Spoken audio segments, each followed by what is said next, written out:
नमस्कार, आप देख रहे हैं न्यूज इंडिया। आपके साथ मैं हूं चारुल शर्मा। आपको दिखाते हैं न्यूज इंडिया पर उत्तर प्रदेश के मुख्यमंत्री योगी आदित्यनाथ का एक्सक्लूसिव इंटरव्यू संवाददाता अभिनव पांडे के साथ। पहले चरण का चुनाव हो चुका है और पहले चरण के बाद जो है हमारे साथ उत्तर प्रदेश के मुख्यमंत्री योगी आदित्यनाथ जी हैं, जो कि सबसे इस कैंपेनिंग में लगातार व्यस्तता के कारण जो है महाराज जी पहले चरण का चुनाव हो चुका है। क्या लगता है इस रिजल्ट में, जो 7 चरण के रिजल्ट हैं आपकी सरकार के, उस पर कितना कॉन्फिडेंस जगा है? देखिए, कल पहले चरण का मतदान संपन्न हुआ है और जो रुझान अभी तक प्राप्त हुए हैं उससे स्पष्ट लगता हो जाता है कि भारतीय जनता पार्टी 2014 और 2017 की तर्ज पर 2022 में भी प्रचंड बहुमत के साथ सरकार बनाएगी। लोक कल्याण संकल्प पत्र के दौरान माननीय गृह मंत्री जी ने जो बात कही थी कि भारतीय जनता पार्टी प्रदेश में 300 पार के लक्ष्य को आसानी से प्राप्त करेगी, कल के चुनाव में सब लगा है। और कल के पहले चरण के मतदान से स्पष्ट हो चुका है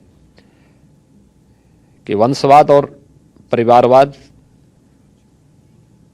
के नाम पर जिन लोगों ने प्रदेश की राजनीति को पूरी तरह कैद करने का एक कुत्सित प्रयास किया था, जैसे 2014 में, 2017 में, 2019 में प्रदेश के जागरूक मतदाताओं ने पूरी तरह खारिज किया और विकास को, सुशासन को, राष्ट्रवाद को प्राथमिकता दी। कल फिर जाति, मत और मजहब की सीमाओं को तोड़ करके लोगों ने राष्ट्रवाद, विकास और सुशासन के मुद्दे पर Bharatiya Janata party double engine की सरकार की उपलब्धियों के बल पर भारतीय जनता पार्टी को अपार समर्थन दिया है। और मैं विश्वास के साथ कह सकता हूं कि 10 मार्च को जब अब परिणाम आएंगे तो भारतीय जनता पार्टी 2017 की तरह ही फिर से प्रदेश में प्रचंड बहुमत की सरकार बनाने में सफल होगी। महाराज जी, आपका जो एजेंडा था वो विकास है, विकास के लेकर कानून व्यवस्था है, इस पर है।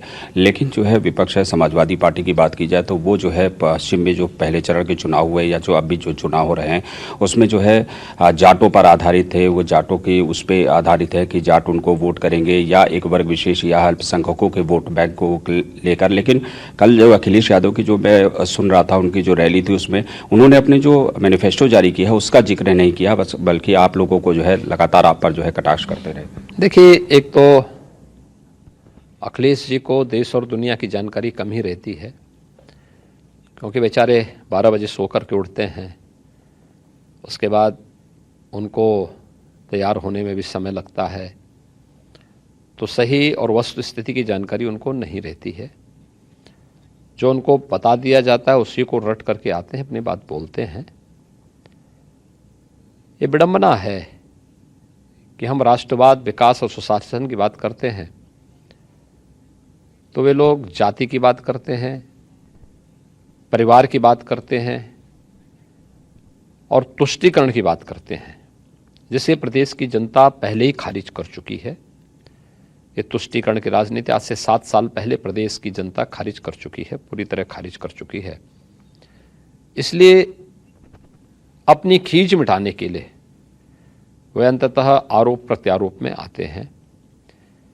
लेकिन मेरा ये मानना है कि कोई भी स्वाभिमानी कौम जिसने 2012 में कोशीकला का दंगा देखा हो, जिसने 2013 में मुजफ्फरनगर का दंगा देखा है, झेला है, जिन लोगों ने कैराना और कांधला के पलायन को देखा है, सहारनपुर के दंगों को जिन्होंने देखा है, झेला है, बिजनौर, मेरठ, बुलंदशहर के उपद्रव और दंगों को जिन्होंने देखा है,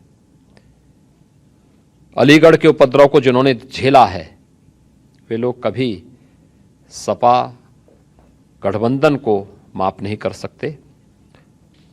ये 2 लड़कों की जोड़ी 2017 में भी प्रदेश को गुमराह करने के लिए आई थी।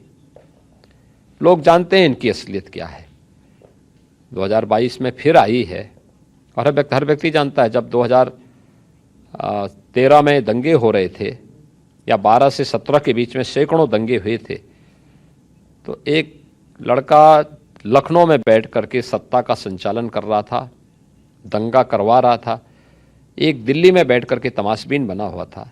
जनता से ये सब चीज़ें छुपी हुई नहीं है, इसलिए जनता ने भी दंगाइयों को, पेशेवर माफिया और अपराधियों को अपनी वोट की चोट से कल जवाब दिया है। एक अंतिम सवाल, प्रधानमंत्री जी ने जो है आज परिवारवाद को लेकर जो है बाइफरकेशन किया था, पर उनसे सवाल पूछा गया था 2 दिन पहले इंटरव्यू में, और उन्होंने कहा कि हम परिवारवाद को जो है क्योंकि उन पर लगाया, ये भी कहा गया था कि भारतीय जनता पार्टी भी कुछ परिवार के लोगों को जो है टिकट दिया, तो उन्होंने बहुत स्पष्ट किया।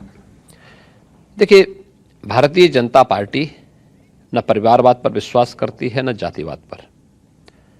अगर कोई कार्यकर्ता लंबे समय तक पार्टी संगठन के साथ जुड़ करके कार्य कर रहा है और पार्टी को लगता है कि नहीं, यह व्यक्ति पार्टी के लिए और लोक कल्याण के, पार्टी के अभियान के लिए उपयोगी है, तो उसे अवश्य मौका भी देती है, लेकिन इस आधार पर नहीं कि यह फलाने का बेटा है या फलाने परिवार से जुड़ा हुआ है।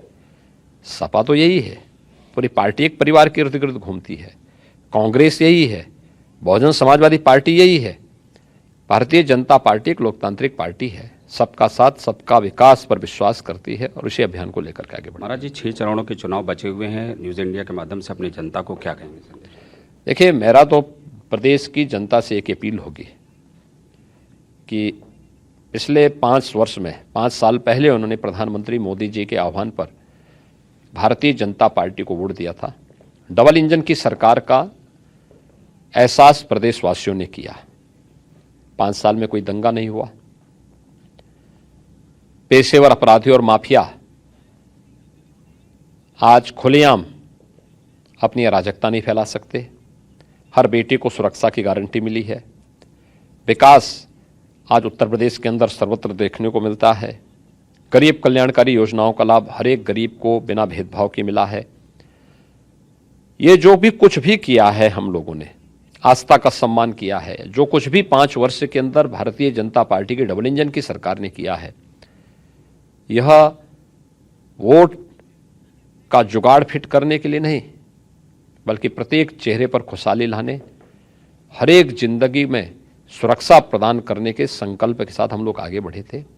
हमने जो कहा सो करके दिखाया। यह रुकना नहीं चाहिए, थमना नहीं चाहिए। इसलिए सरकार जिस जवाबदेही के साथ काम की है, लोकतंत्र में हर एक मतदाता उसी जवाबदेही के साथ कार्य करेगा, तो मैं विश्वास के साथ कह सकता हूं कि उत्तर प्रदेश देश का अग्रणी राज्य बनेगा, नंबर 1 का राज्य बनेगा। इसमें कोई संदेह नहीं होना चाहिए। तो ये थे हमारे साथ उत्तर प्रदेश के मुख्यमंत्री योगी आदित्यनाथ, जो कि एक्सक्लूसिव बातचीत में पहले चरण के मतदान के बाद साफ कह रहे थे कि उत्तर प्रदेश में विकास को, सुशासन को और कानून व्यवस्था को लेकर जो है आगे बढ़ना है और आगे भी जो है सरकार जो है इसी पर काम करती रहेगी। राजबीज के साथ अभिनव पांडे, न्यूज़ इंडिया, लखनऊ।